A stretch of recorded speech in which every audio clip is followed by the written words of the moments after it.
Huwag kang mag-alala, nang paninindigan kita, papakasalan kita, ang sabi pa sa akin ni Manong Berting bagay, na lalo kong ikiniligaya. Huwag kang mag-alala, tutulungan din kita para hindi ka naman mabigatan sa pagpapaaral sa mga kapatid mo.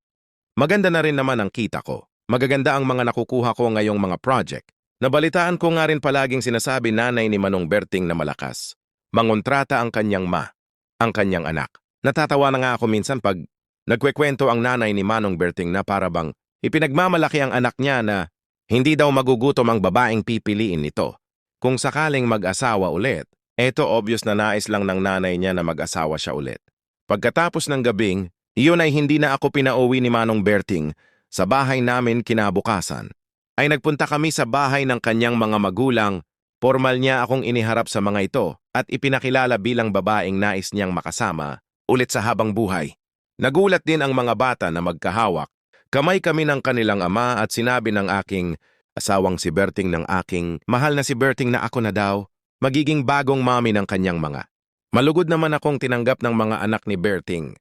Niyakap ako ng mga ito at tinawag na mommy. Samantalang dati ay ate lang, malugod din akong tinanggap ng kanyang mga magulang at kapatid. Formal na winelcome sa kanilang pamilya. Makalipas lang ang isang taon na pagsasama namin ni Berting ay nakapagpakasal na rin naman kami. Pinadali na nga namin dahil nagdadalang tao na ako. Ang tatay ko nang malaman nito, ang sitwasyon ay hindi na rin naman tumutol. Matapos kong maisilang ang aming panganay nana ay muli kong sinubukan na kumuha ng exam. At talaga namang lucky charm ko ata si Berting at ang aming baby dahil nakapasa na ako sa kasalukuyan. Papa Berto ay nagtuturo na ako sa isang pampublikong paaralan dito sa aming lugar.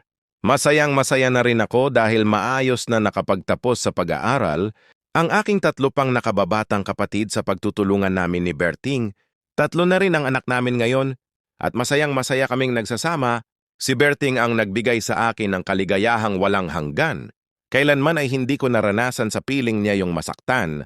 Palagi nga ako ang una at palagi akong punong-puno sa kanyang pagmamahal. Hanggang dito na lang po at marami pong salamat ulit sa inyo.